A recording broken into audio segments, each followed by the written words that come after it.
So I have two questions. Yes. The first is, a while back, you mentioned that without God, there would be no sense of right or wrong. There might be a sense of right and wrong, but there'd be no objective right or wrong. Okay, so what do you have to say about the notion of God's arbitrarity?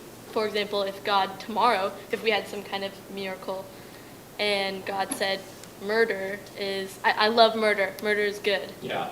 Would you be a murderer? Excellent question. In fact, this is sometimes called the Euthyphro dilemma. Have you heard of this? You have? Yes. You rock. Okay, because many people haven't heard of the Euthyphro dilemma. The Euthyphro dilemma is in a Plato dialogue where there's this character Euthyphro, and the question is asked, does God do it because... Is it pleasing to God, or is it pleasing to God because it is good? That's right. That's right. And it's supposed to be a dilemma. You know, when God does it, is it good? Or does God have to look to a standard beyond himself and say, oh, that's good, that's what I'm going to do, right?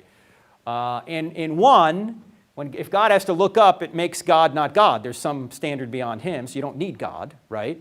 Or in the second, God's arbitrary. As you said, tomorrow he says murder's fine. Okay, it's fine. And this is supposed to be a dilemma, but it's not really a dilemma. Why? Because a true dilemma is A or non-A, right? In this, you have option A, option B, maybe there's an option C. There is. What's the third option? God doesn't look to a standard beyond him. If he has to look to a standard beyond him, he's not God. That's God. God isn't arbitrary. He just doesn't make things up. The third standard is, or the third option is, God is the standard. God is the standard of good. The buck has to stop somewhere. It stops with God's nature. He doesn't look beyond him. He doesn't invent things. He is the standard. So there's no way God could ever command that now murder is good.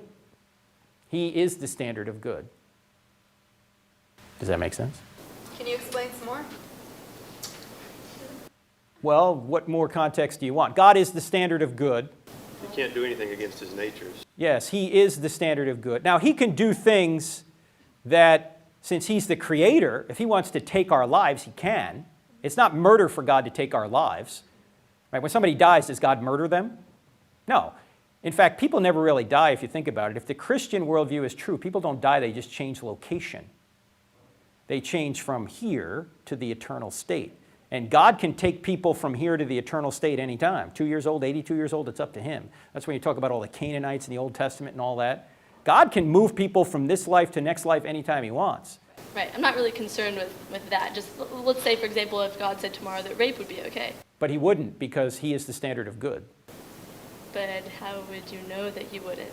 Because just because you claim that he's the standard doesn't necessarily mean that he still can't be arbitrary. Because if all the good and bad things had to be created at one point, that means that they essentially could change if he so choose. God doesn't create good and bad. He is goodness. And any deviation from his nature is what we call evil.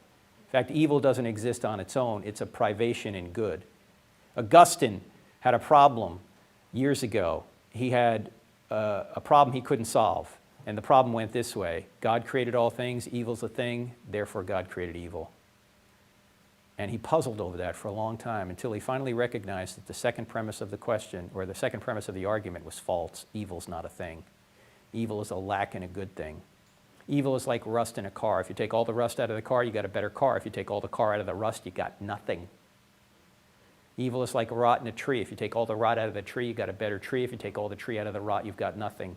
A totally moth-eaten garment is a hanger, right? It doesn't exist. So evil doesn't exist on its own. It only exists as a lack in a good thing, which is why Satan metaphysically is good.